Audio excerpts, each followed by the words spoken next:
وہ نبی قرآن لے رہا ہے، قرآن کی آیتیں وہ نبی لے رہا ہے جس نبی کو اللہ نے سب سے افضل بنایا ہے، سب سے اعلیٰ بنایا۔ تورات حضرت موسیٰ، زبور حضرت داؤد، انجیل لیا حضرت عیسیٰ نے،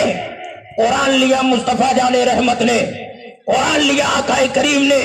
اس نبی نے قرآن کو لیا ہے، اس آقا نے قرآن کو لیا ہے، اس محمد عربی روح فدا نے قرآن کو لیا ہے، جن کے صدقے میں اللہ نے زمین بھی بنایا ہے، جن کے صدقے میں اللہ نے زمین بھی بنایا ہے، جن کے صدقے میں اللہ نے کائنات عالم کو بسایا ہے۔ تبھی تو میرا امام کہتا ہے زمین و زمین تمہارے لیے، مکین و مکہ تمہارے لیے، چنین و چنا تمہارے لیے، بنے تو جہاں تمہارے لیے، ہمارے یہاں تمہارے لیے، اٹھے بھی وہاں تمہارے لیے۔ وہ نبی قرآن لے رہا ہے تو جب لینے والا سب سے افضل ہے تو جو اس کے پاس آ رہا ہے وہ بھی سب سے افضل ہے۔ قرآن نبی نے لیا ہے، اس لیے قرآن تورات سے بھی افضل ہے، قرآن زبور سے بھی افضل ہے، قرآن انجیل سے بھی افضل ہے۔ قرآن اتنا افضل ہے، اتنا افضل ہے کہ اور قرآن کا معجزہ بھی یہ ہے کہ آج ہمارے ہزاروں بچوں کے سینے میں قرآن موجود بھی ہے،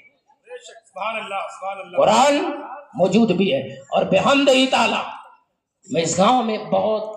پہلے آیا کرتا تھا، یہ قاری عبدالرشید صاحب قبلہ جانتے ہیں، محمد الدین صاحب بھی، وہ بارہا آتے جاتے رہے، لیکن یہ رونق اور مدرسے میں آج جملہ علماء اہل سنت موجود تھے، جو مدرسے کی رونق ہے، اللہ تعالیٰ اس کو برقرار رکھے اور مزید ترقی عطا فرمائے۔ اور قاری عبدالرشید صاحب قبلہ سے یہ بات معلوم ہوئی کہ 5 بچے حافظ قرآن بن کر کے اس مدرسے سے نکل رہے ہیں، یہ بہت بڑی کامیابی ہے۔ اللہ کے رسول سرور کائنات صلی اللہ علیہ وسلم ارشاد فرماتے ہیں من قرأ القرآن وعمل البس ولده تاجا